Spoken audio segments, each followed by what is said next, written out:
आदाब नाजरीन, मैं मोहम्मद अजमल अली खान। तेलंगाना में नई सियासी हलचल पैदा हो गई है क्योंकि कल से जो है पेपर वायरल हो रहा है, एक लेटर वायरल हो रहा है जो बीआरएस की एमएलसी कविता की जानिब से अपने वालिद जनाब साबिका चीफ मिनिस्टर केसीआर के नाम पर लिखा गया है। जैसे ही इस लेटर का वायरल हो रहा है, लेकिन अब तक ताहाल मकतूब के ताल्लुक से कविता की जानिब से भी और पार्टी की जानिब से इसकी कोई तरदीद या तस्दीक नहीं की गई है कि ये लेटर वाकई में भेजा गया है या नहीं।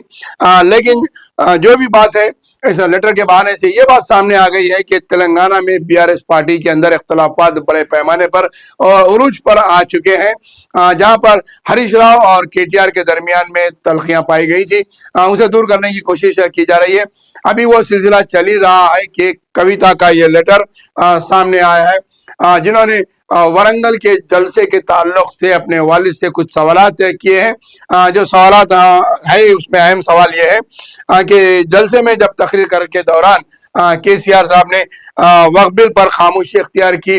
उन्होंने हस्बे रिवायत जिस तरीके से उर्दू में तकरीर करते हैं, दौरान तकरीर उर्दू का इस्तेमाल करते हैं, वो नहीं किया। और बीजेपी पर हस्बे रिवायत उन्होंने तकरीर नहीं की।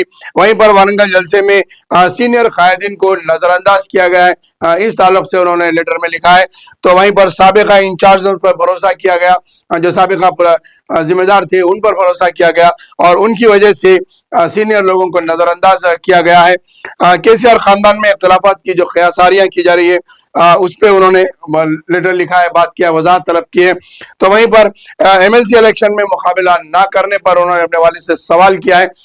क्या इन सवालात को देखते हुए, इन लेटर्स को देखते हुए जिस तरीके से कविता ने सवालात उठाए हैं, साबिका में भी कविता ने ऐसे कई इख्तलाफात की बात की थी और वालिद और अपने भाई के साथ इनका इख्तलाफ पाया गया था। कुछ दिनों के लिए उन्हें रोका रखा था सियासत में, बाद में फिर उन्हें दोबारा एमएलसी बनाते हुए सियासत में हलचल लाई गई है। लेकिन अब यहाँ पर बीआरएस पार्टी के अंदर इख्तलाफात जिस तरह से नजर आ रहे हैं और कविता के इस लेटर के बाद या इस बयान के बाद बाहर आने वाली बात के बाद जो है पता चल रहा है कि क्या आंध्र प्रदेश में जिस तरीके से राजशेखर रेड्डी के फर्जंद जगन मोहन रेड्डी और शर्मिला के दरमियान में जो इख्तलाफात आए थे, उसके बाद शर्मिला ने वाईएसआर पार्टी से अलग इख्तियार करते हुए नया आलमदार अपना अलग झंडा निकाला था और फिर बाद में अभी वो कांग्रेस में शामिल होते हुए सदर प्रदेश आंध्र प्रदेश बनी हुई है।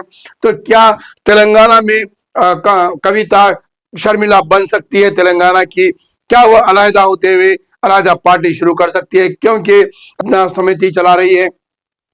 क्या कविता तेलंगाना में नई सियासी हलचल पैदा करते हुए नया चेहरा बन के उभर सकती है? क्या फिर वो तेलंगाना की शर्मिला बन सकती है? क्योंकि जिस तरीके से इख्तलाफात सामने आ रहे हैं, जहां बीआरएस पार्टी कांग्रेस के ऊपर इख्तलाफात, कांग्रेस के ऊपर तनकीद करते जा रही है, कांग्रेस हुकूमत की कारकर्दगी पर सवालात उठा रही है, तो वहीं पर बीआरएस पार्टी खुद अंदरूनी तौर पर इख्तलाफात का शिकार है और वहीं पर अंदर काफी हद तक बड़े पैमाने पर हलचल मची हुई है।